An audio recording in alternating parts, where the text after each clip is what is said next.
सभी लोगों का हमारे चैनल सौर करियर पॉइंट में बहुत बहुत स्वागत है। आज की क्लास में हम लोग लेकर के चलने वाले हैं क्लास 11th की जो हमारे पास में केमिस्ट्री है, उसमें हम लोग तत्व के बारे में आज जानकारी लेंगे।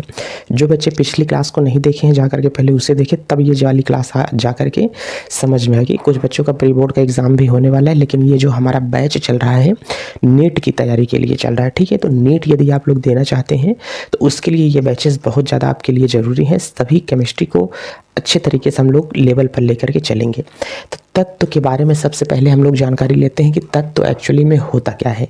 बच्चों, आप लोगों को ये पता है कि सबसे पहले हमारे पास में परमाणु किसे कहते हैं। जिन बच्चों को नहीं पता होगा उनको ये पता करना होगा कि सर परमाणु क्या होते हैं।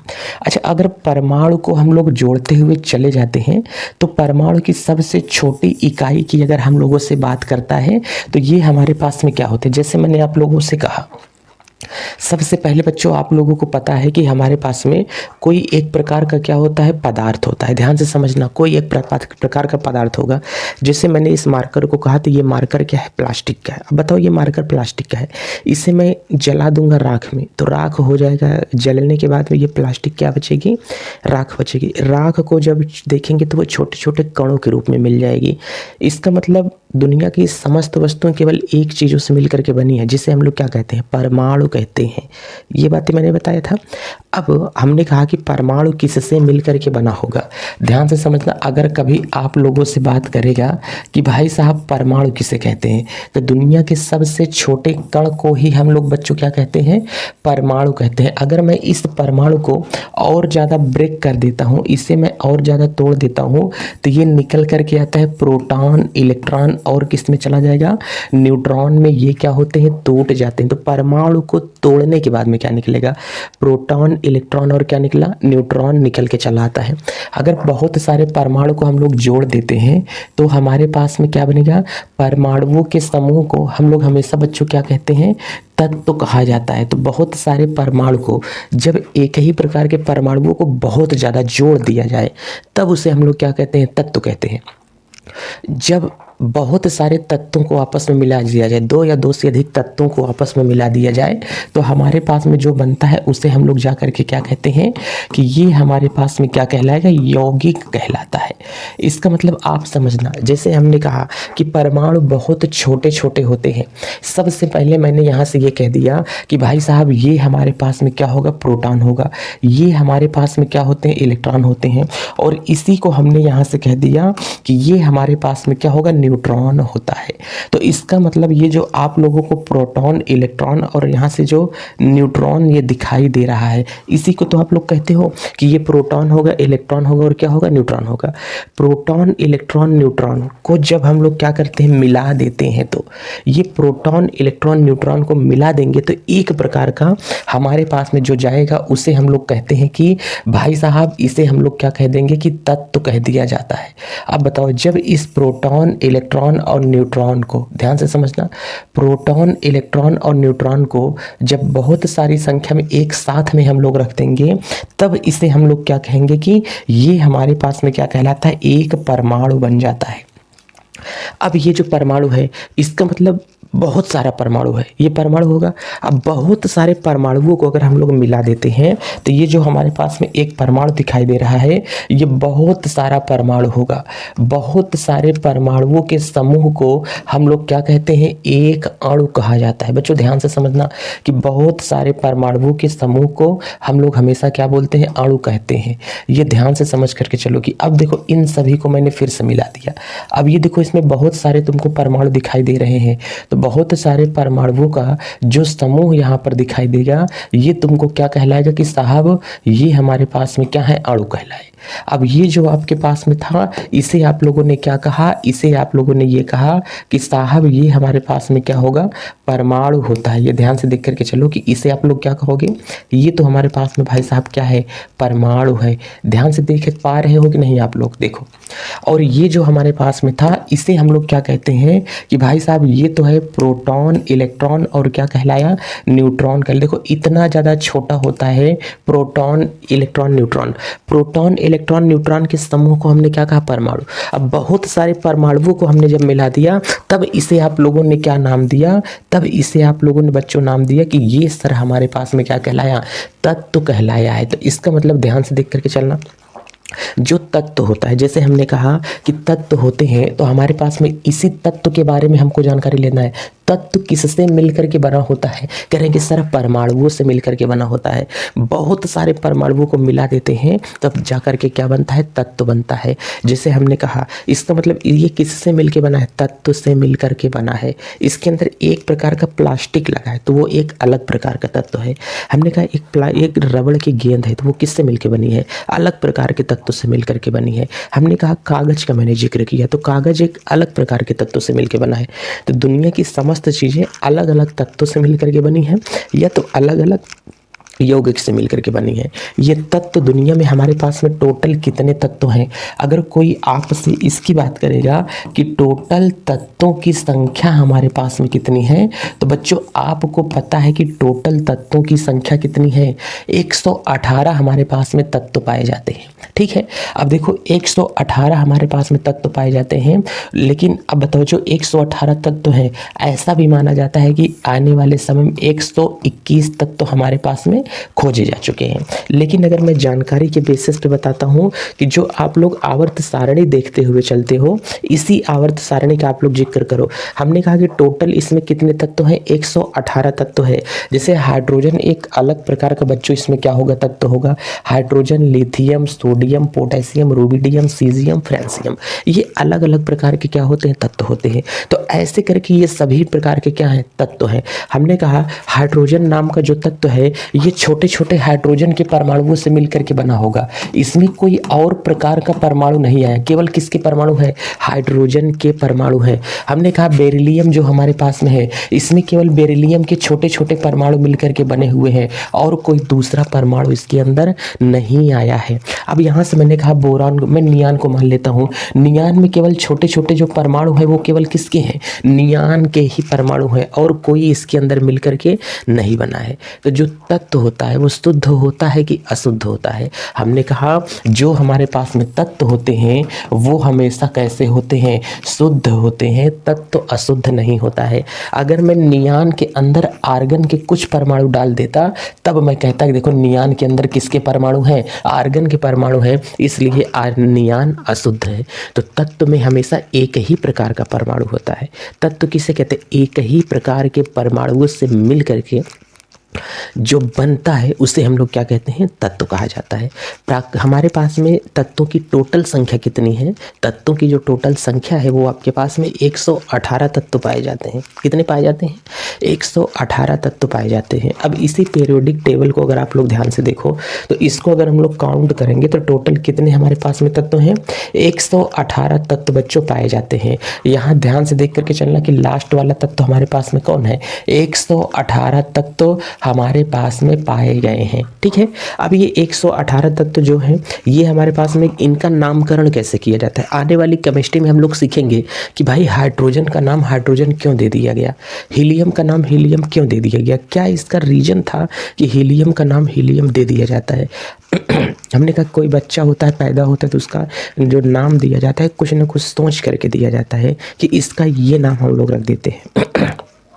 किसी घर में एक बच्चा होगा तो उसका नाम सूरज रख देते हैं, कुछ भी रख दिया जाता है ना। तो उसी प्रकार से जैसे कि ये हमारे पास में क्या होगा, आर्गन है तो इसका नाम आर्गन क्यों रख दिया गया भाई, और कुछ नाम तो इसको दे दिया जाता था ना। सल्फर है तो सल्फर का नाम सल्फर क्यों दिया गया, इसे और भी तो हम लोग कुछ कह सकते हैं। अब यहाँ पे कह रहा है कि थैलियम है तो थैलियम का नाम थैलियम क्यों दिया गया। मरकरी है तो इसको मरकरी हाइड्रोजियम क्यों कहा गया है भाई। कैडमियम इसको क्यों कहा गया, सिल्वर इसे क्यों कहा गया, अर्जेंटम इसे क्यों कहा गया है, पैलेडियम इसे क्यों कहा गया।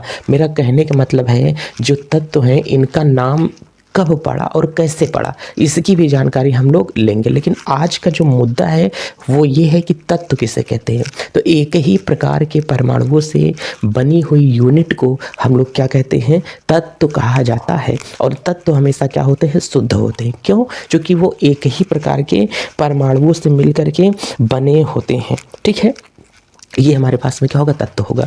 तो चलिए देरी न करते हुए पहले हम आप लोगों को ये समझाते हैं कि सर परमाणु किसे कहते हैं, तत्व किसे कहते हैं। तो कभी अगर आप लोगों से बात लेकर के जिक्र सामने आ जाएगा कि भाई साहब हमारे पास में तत्व किसे कहा जाएगा, ध्यान से समझना। मैं पहले पेन चेंज कर लूँ ताकि लिखने में भी थोड़ा सा मज़ा आ जाए, ठीक है बच्चों, ध्यान से देख करके चलना।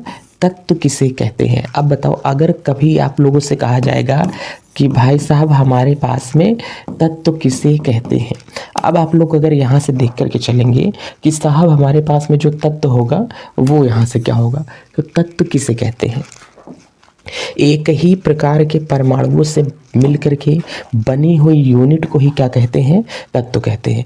बच्चों यहाँ से क्या बोल करके चलेंगे, एक प्रकार के परमाणु से मिलकर, एक प्रकार के परमाणु से मिलकर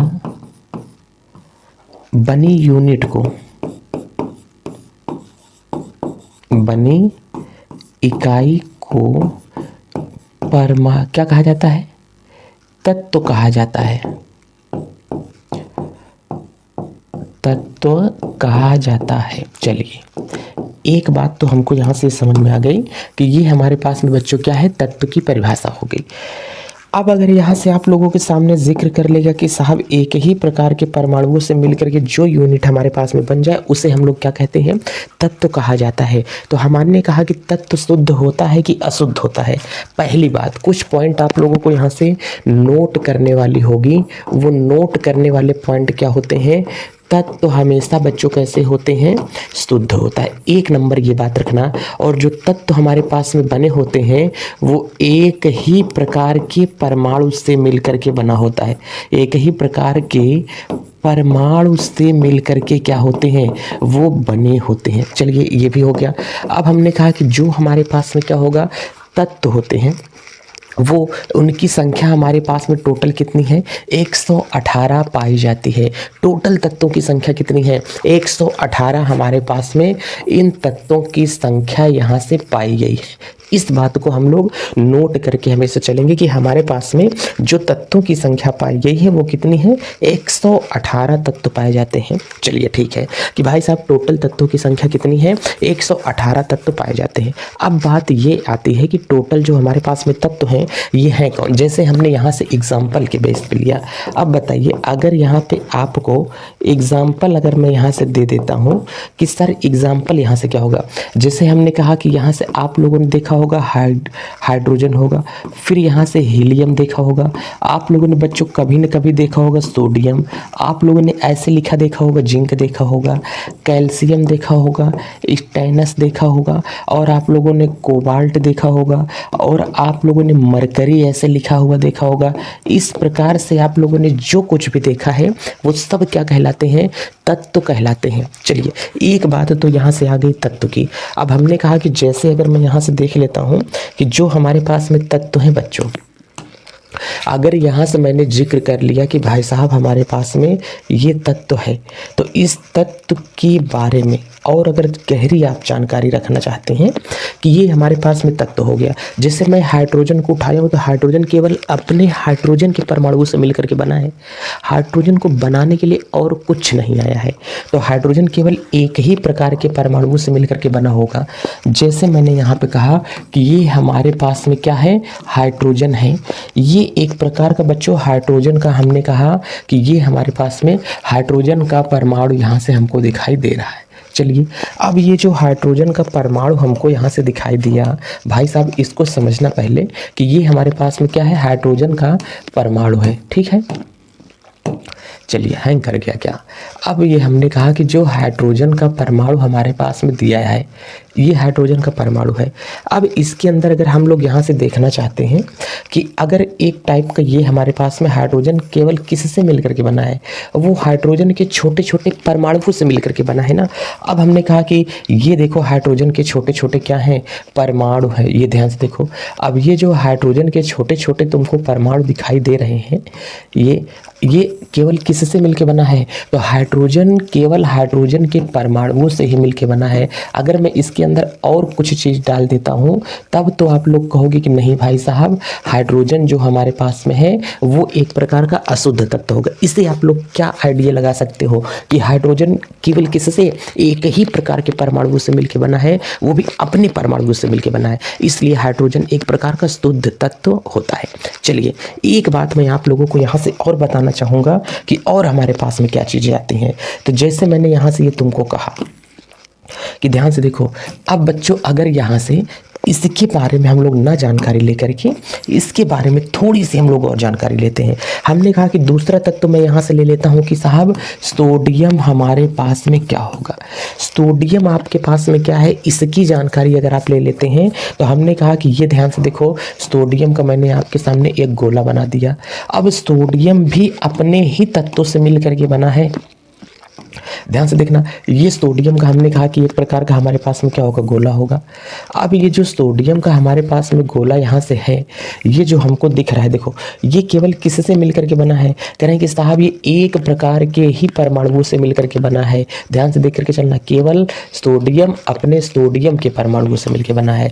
जैसे यहाँ मैंने सोडियम के परमाणु रख दिया, ये भी सोडियम का परमाणु है। ध्यान से देखो, ये जितने परमाणु मैं तुमको दिखाई दे रहा हूँ, ये सारे के सारे परमाणु हमारे पास में क्या है, ये बच्चा पार्टी सब के सब सोडियम के ही परमाणु है। इसको तुम किससे बना हुआ देख पा रहे हो, करें किस तरह, ये जो परमाणु है ना, ये केवल और केवल किसका है, सोडियम का ही परमाणु सर हमको यहाँ से दिखाई दे रहा है। हमने कहा बिल्कुल सही, तुमको ये केवल सोडियम का परमाणु दिखाई दे रहा है, तो ये सोडियम के ही परमाणु है। अब ये ध्यान से इसको आप लोग देख करके क्या कह सकते हो कि सर ये शुद्ध है कि अशुद्ध है। कह रहे हैं कि सर इन सभी को हम देखते हुए ये निर्णय ले सकते हैं कि ये पूरी तरीके से हमारे पास में क्या है, शुद्ध है। पूरी तरीके से ये हमारे पास में क्या है, शुद्ध है। बच्चों ध्यान से देखना, ये पूरी तरीके से हमारे पास में क्या है सर, ये शुद्ध है। हमने कहा बहुत अच्छी बात, आपको ये देख करके चला लगा कि परमाणु हमेशा क्या होते हैं बच्चों, शुद्ध होता है। परमाणु आपको देख करके कैसा प्रतीत हुआ, तो हमने कहा कि हमेशा अगर कभी आप लोग देखोगे कि जो हमारे पास में क्या होते हैं, तत्व होते हैं, वो हमेशा किस अवस्था में होते हैं, शुद्ध अवस्था में होते हैं। ऐसा क्यों होता है, इसका रीजन मैंने आप लोगों को बता दिया, ये पिछले मैंने बताया। इतना समय अब हमने कहा कि अब हम लोग इसको निरूपित कैसे करते हैं। इसको अगर प्रेजेंट करना होगा कि तत्व को प्रेजेंट करके हमें बताओ, तब हम लोग कैसे समझ पाएंगे कि भाई कौन सा तत्व है। तो तत्व को निरूपित करना, पहले हम लोग यहाँ से ये समझ करके चलेंगे कि भाई साहब तत्व को निरूपित कैसे किया जाएगा, ये समझो आप लोग। हमने कहा अगर तत्व को निरूपित करने के लिए हम लोगों से कोई बहस करेगा तो हम लोग भी भाई साहब यूजीसी कानून ला देंगे। तत्व को निरूपित करना, इसका मतलब सबसे पहली बात तत्व के बारे में आप लोगों ने समझ लिया। अब यहाँ से कह रहा है कि तत्व को निरूपित करना। बच्चों ध्यान से समझना कि तत्व को निरूपित कैसे कर सकते हैं, प्रदर्शित कैसे किया जा सकता है। तो यहाँ से कह रहा है कि तत्व को निरूपित करना, निरूपित करना, तत्व का निरूपण ऐसा डाल दे ज़्यादा सही रहेगा ना। और परमाणु द्रव्यमान के साथ में प्रदर्शित करने की क्रिया को तत्व का निरूपण कहा जाता है। जैसे हमने कहा कि ये अभी तत्व का निरूपण नहीं है, मैंने केवल तत्व का संकेत अकेले लिख करके दे दिया है, लेकिन मैंने तत्व का निरूपण नहीं कहा है। जब तक तत्व के साथ में परमाणु क्रमांक और परमाणु द्रव्यमान नहीं लग जाएगा तब तक वो तत्व का निरूपण नहीं होता है। मैं तुम्हारे सामने आ जाऊँ, मैं अपने बारे में कुछ ना बताऊँ, अपना नाम भी ना बताऊँ, तब तक वो मेरा निरूपण नहीं होगा। मेरे बारे में तुम जान नहीं पाओगे, मेरी शक्ल देख करके मेरा नाम तुम थोड़ी जान पाओगे, नहीं जान पाओगे ना। तो अगर किसी के बारे में हमें जानकारी लेनी है तो उसका नाम, पता और एड्रेस हमें उसका ज़रूरी होता है। तो इसी प्रकार से तत्व का संकेत देख करके हम लोग ये नहीं बता सकते हैं कि वो कौन से परमाणु क्रमांक कितने नंबर का तत्व है, उसका वेट का होगा। तो रिप्रेजेंटेशन, ठीक है। तो अगर आप लोगों से बढ़ कहते हैं, पहले ये हम लोग परिभाषा लिखते हैं, फिर आप यहाँ से समझना। तो यहाँ से हम लोगों को क्या बोलेगा, किसी भी तत्व को, ध्यान से देखना क्या बोलेगा यहाँ से, किसी भी तत्व को उसके परमाणु क्रमांक, ध्यान से समझना, उसके परमाणु क्रमांक, किसी भी तत्व को उसके परमाणु क्रमांक व परमाणु द्रव्यमान, ध्यान से देख करके चलना, उसके परमाणु द्रव्यमान के साथ प्रदर्शित करने की क्रिया को क्या कहते हैं? करने की क्रिया को तत्व का निरूपण कहते हैं। बच्चों ध्यान से देखना, राइटिंग गई भाड़ में, तुम पहले इसको समझो। तत्व का निरूपण कहा जाता है, ठीक है। एक बात तो हमको यहाँ से ये समझ में आ गई कि भाई साहब ये हमारे पास में है तत्व का निरूपण। चलिए इतनी तो बातें आपको समझ में आ ही गई होंगी कि ये हमारे पास में क्या कहलाया? तत्व का निरूपण। जैसे मैंने कहा कि कोई एक हमारे पास में तत्व है और इस तत्व को मैं यहाँ से समझ लेता हूँ कि भाई साहब ये हमारे पास में एक तत्व है। ये ध्यान से आप समझना कि कोई एक्स नाम का हमने कह दिया कि ये तत्व है। ये भाई साहब समझो कोई एक्स नाम का क्या है? तत्व है। अब इसका परमाणु क्रमांक क्या है? अगर कभी आपको परमाणु क्रमांक लिखने की जरूरत पड़ जाए तो ध्यान देना कि आप परमाणु क्रमांक को हमेशा पैर पर लिखोगे। कहाँ पर लिखोगे? परमाणु क्रमांक हमेशा कहाँ पर लिखोगे? पैर पर लिखोगे। आपका जो चप्पल लगता है वो कितने नंबर का लगता है? कहेंगे सर हमको 7 नंबर का चप्पल लगता है, और चप्पल हम लोग कहाँ पहनते हैं? नीचे पैर में पहनते हैं। तो जो नंबर लिखा जाता है वो नीचे ही हमेशा लिखा जाएगा। ध्यान देना, जो नंबर लिखा जाता है वो हमेशा नीचे ही लिखा जाएगा। इतनी बातें आपको समझ में आ रही हैं? अब देखो, इसको अगर हम लोग समझ के चलेंगे कि ये भाई साहब हमारे पास में है, देखो अब अगर इन सब को हम लोग समझ के चलेंगे कि ये हमारे पास में क्या है? कोई चीज़ अगर पैर के पास में लिखी है तो समझ लो वो परमाणु क्रमांक है।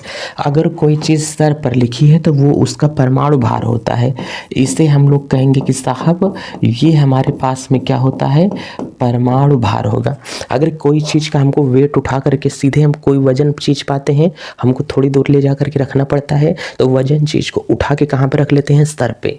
तो भार हमेशा सर पे लिखा जाता है और नंबर हमेशा कहाँ पे जाता है? पैर पे आता है, ठीक है। तो इसलिए ये इस तत्व का हमारे पास में क्या होता है?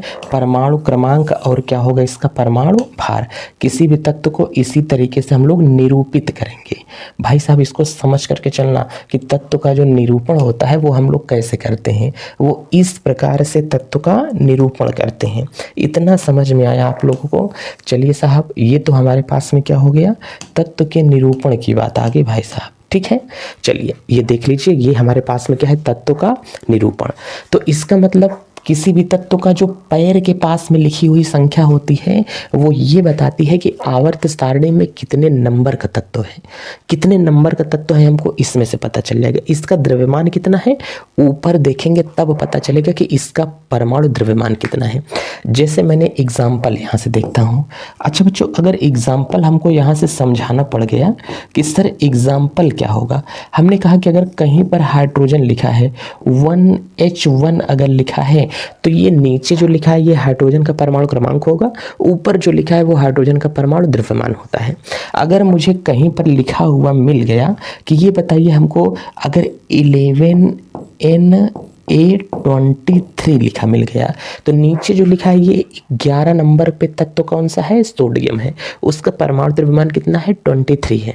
अगर कोई हमको यहाँ से मिल गया, एग्जाम्पल मैं दे रहा हूँ, एग्जाम्पल नंबर 2 देखो, अगर 6, 6, 12 मिल गया तो कार्बन का परमाणु क्रमांक नीचे कितना है? 6 है, और परमाणु द्रव्यमान कितना है? 12 है।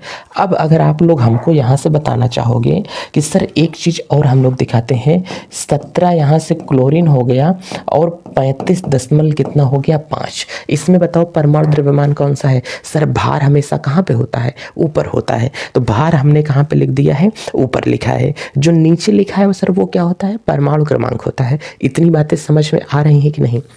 हाँ सर, ये बातें तो हमको समझ में आ गई। तो अब अगर कभी आपको कहेगा कि तत्व के निरूपण से क्या मतलब है, तो किसी भी तत्व को उसके परमाणु क्रमांक और परमाणु द्रव्यमान के साथ में प्रदर्शित कर देने की जो क्रिया होती है, विधि होती है, उसी को हम लोग क्या कहते हैं? तत्व का निरूपण कहा जाता है। इतनी बातें आपको समझ में आ रही हैं?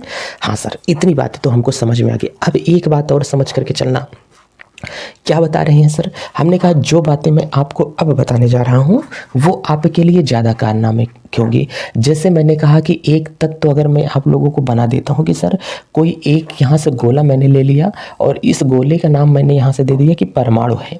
इस गोले का नाम मैंने यहाँ से जो दे दिया ये क्या है भाई साहब, ये इस गोले का नाम मैंने परमाणु, प्यार से मैंने इसे क्या कहा, परमाणु कह दिया। और एक गोला मैं इसी के अंदर और बना देता हूँ, इसको मैं प्यार से क्या कहता हूँ, नाभिक कहता हूँ। ये बीच में आ गया तो इसको मैंने प्यार से क्या कह दिया, नाभिक कह दिया।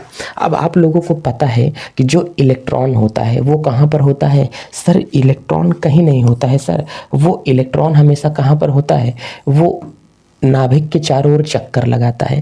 नाभिक में सर प्रोटॉन होता है और कौन होता है, न्यूट्रॉन होता है। नाभिक को कभी तोड़ा नहीं जा सकता। अगर तुम चाह लो कि नाभिक को कभी तुम ब्रेक कर दो, तोड़ दो, तो नाभिक को कभी तोड़ नहीं पाओगे। आगे तोड़ लो केमिस्ट्री सीख करके तो नहीं बता सकते हैं, लेकिन नाभिक नहीं तोड़ पाओगे। जब तक मैं आगे बताऊंगा नहीं तब तक तुम लोग नाभिक को तोड़ना मत, ठीक है? अभी ये जान करके चलो कि नाभिक को तोड़ा नहीं जा सकता है। अब हमको ये बताओ कि जब नाभिक को नहीं तोड़ सकते हैं तो एक परमाणु में से प्रोटॉन कभी निकल करके बाहर नहीं जा सकता है। ध्यान से देख करके चलना कि अगर तुम चाहो कि प्रोटॉन को नाभिक में से तुम बाहर निकाल लो और ये प्रोटॉन कभी बाहर निकल के चला जाए तो ऐसा संभव नहीं है। प्रोटॉन नाभिक से कभी भी बाहर नहीं जा पाएगा। तो हमने कहा कि ये प्रोटॉन नाभिक से बाहर नहीं जा पाएगा। क्यों? क्योंकि नाभिक के अंदर है तो प्रोटॉन ना तो बढ़ सकता है ना तो घट सकता है। प्रोटॉन हमेशा फिक्स रहता है, ना तो बढ़ेगा ना तो घटेगा। न्यूट्रॉन भी हमेशा फिक्स होता है, ना तो बढ़ेगा ना तो घटेगा। इसलिए हमने कहा कि एक बात हमको ये बताओ, कौन कौन सी चीज़ें एकदम फिक्स होती हैं? हमने कहा कि स्थित कौन कौन सी चीज़ें होती हैं।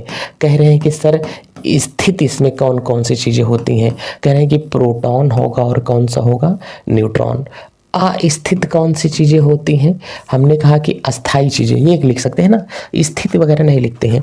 हमने कहा कि इसमें अस्थाई चीज़ें कौन सी होती हैं? तो कह रहे हैं कि सर इसमें अस्थाई चीज़ें जो होती हैं वो होगा प्रोटॉन और क्या होगा, न्यूट्रॉन। इसमें साहब अस्थाई चीज़ें कौन सी होती हैं? कह रहे हैं कि जो अस्थाई चीज़ें होती हैं वो क्या होती हैं, इलेक्ट्रॉन होती हैं। इसलिए इलेक्ट्रॉन कभी बढ़ भी जाता है। ध्यान से देखना, इलेक्ट्रॉन कभी बढ़ भी जाता है, इलेक्ट्रॉन कभी घट भी जाता है, लेकिन प्रोटॉन ना तो बढ़ेगा, न्यूट्रॉन ना तो घटेगा। ये दोनों हमेशा क्या होते हैं, फिक्स होते हैं। अगर कोई तत्व तुम्हारे पास में आ गया, मैंने कहा कि ये तत्व हमारे पास में हाइड्रोजन का है, इसमें अगर मैंने कहा एक प्रोटॉन है तो इसके अंदर जितने प्रोटॉन होते हैं उतने ही इलेक्ट्रॉन होते हैं।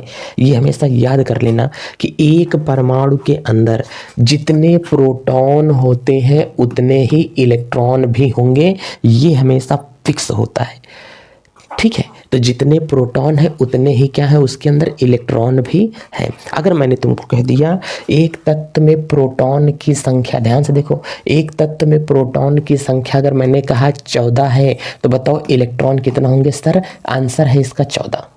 क्यों? क्योंकि आपने अभी बताया कि किसी परमाणु में प्रोटॉन और इलेक्ट्रॉन हमेशा क्या होते हैं, बराबर होते हैं। इसकी संख्या में कमी और अधिकता नहीं आती है, इसलिए प्रोटॉन और इलेक्ट्रॉन को हम हमेशा क्या कहते हैं, बराबर कहते हैं। ठीक है, समझ लो। लेकिन हमने कहा चलो ठीक है, तो इसका मतलब नीचे जो क्या लिखते हैं सर, नीचे जो लिखा जाता है उसे बाबू हम लोग कहते हैं परमाणु क्रमांक कहते हैं। अच्छा, परमाणु क्रमांक किसे कहते हैं? किसी परमाणु में उपस्थित प्रोटॉनों की संख्या को ही क्या कहते हैं, परमाणु क्रमांक कहा जाता है। प्रोटॉनों की संख्या को ही क्या कहते हैं, परमाणु क्रमांक कहा जाएगा। समझ में आ रहा है ना? तो किसी परमाणु में उपस्थित प्रोटॉनों की संख्या को क्या कहा जाता है, परमाणु क्रमांक कहते हैं। नीचे जो लिखा रहेगा, ऊपर जो होता है परमाणु भार होता है। बच्चों अगर कभी आप लोगों से पूछेगा कि परमाणु भार किसे कहते हैं, तो हमने कहा कि न्यूट्रॉन का वेट कुछ नहीं होता है। किसका? न्यूट्रॉन का वेट नहीं होता है। ठीक है। न्यूट्रॉन पर कोई आवेश नहीं होता है। तो हमने कहा कि परमाणु भार बराबर, अगर आप लोगों से कभी भी पूछेगा कि किसी तत्व का जो परमाणु भार होता है वो हमारे पास में परमाणु भार किसे कहते हैं या परमाणु भार क्या होता है, तो परमाणु भार बराबर हमेशा ये याद करके चलना कि प्रोटॉनों की संख्या और